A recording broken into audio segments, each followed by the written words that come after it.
Dementia is the fifth leading cause of death in the United States. It is surpassed by heart disease and cancer. However, the accuracy of death certificates is likely not up to speed.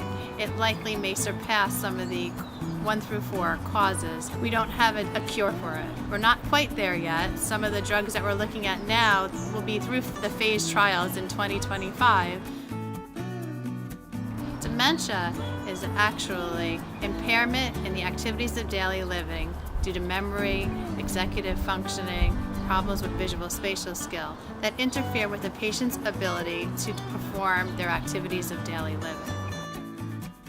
Dementia affects many people and affects all races and ethnicities, and it typically affects patients that are 65 and over. Some dementias do have genetic representation and they affect the younger generation. However, this is only a small percentage of patients.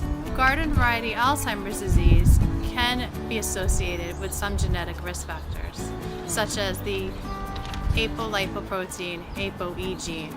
This gene is not routinely tested, but found in patients that have a linkage and an association with family members that have late onset Alzheimer's disease.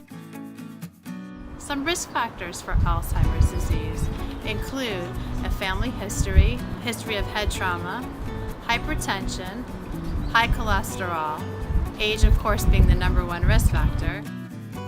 Some of the symptoms that there may be a problem with the memory is if you repeat yourself over and over again, if you get lost in familiar places, personality changes can be associated with dementia. You can have trouble retracing your steps, difficulty with driving, withdrawal. These are all some of the 10 warning signs that there may be a problem with the memory. Some of the risk factors are actually preventable. So if you and your family member are noticing this in anyone close to you, it would be very important to reach out to the primary care doctor. Very important to put down electronic devices and really engage in conversations to see if there's any changes in your family members' personality, in their way they're able to handle their daily life affairs.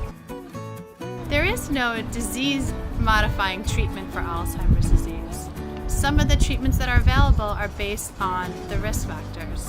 So we can control blood pressure, we can control cholesterol, we can wear routine helmet use, we can manage our stress properly, we can seek help, we can engage in physical activities.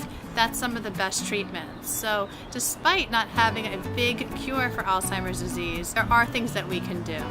Drug trials awarded from the NIH and also therapeutic trials looking at identifying risk factors are able to provide newer treatment to patients who may be afflicted with dementia. Some of these include dual treatment. We have a trial that looks at treating depression symptoms and those with cognitive impairment. When we have patients that are found to be depressed, which is a great mimicker of dementia, we don't have the ability to treat them with traditional problem-solving treatment, which is one of the mechanisms that we use in order to improve the depression scales. We use what's called path therapy, which is a specified treatment for patients that may have depression and cognitive impairment. One of the most important resources is focusing on the caregiver's health as well. Our caregivers are actually at increased risk for heart attacks and strokes. At our Center for the Aging Brain at Montefiore Einstein, we engage both the patient and the caregiver. We need to make sure that the caregiver stress is identified, that we have support groups that are on site. We are linking them with different resources, including referrals to agencies and senior centers. Patients with dementia can develop behavioral problems, and the caregiver will learn techniques on how to deal with that. Not everything requires pharmacological therapy.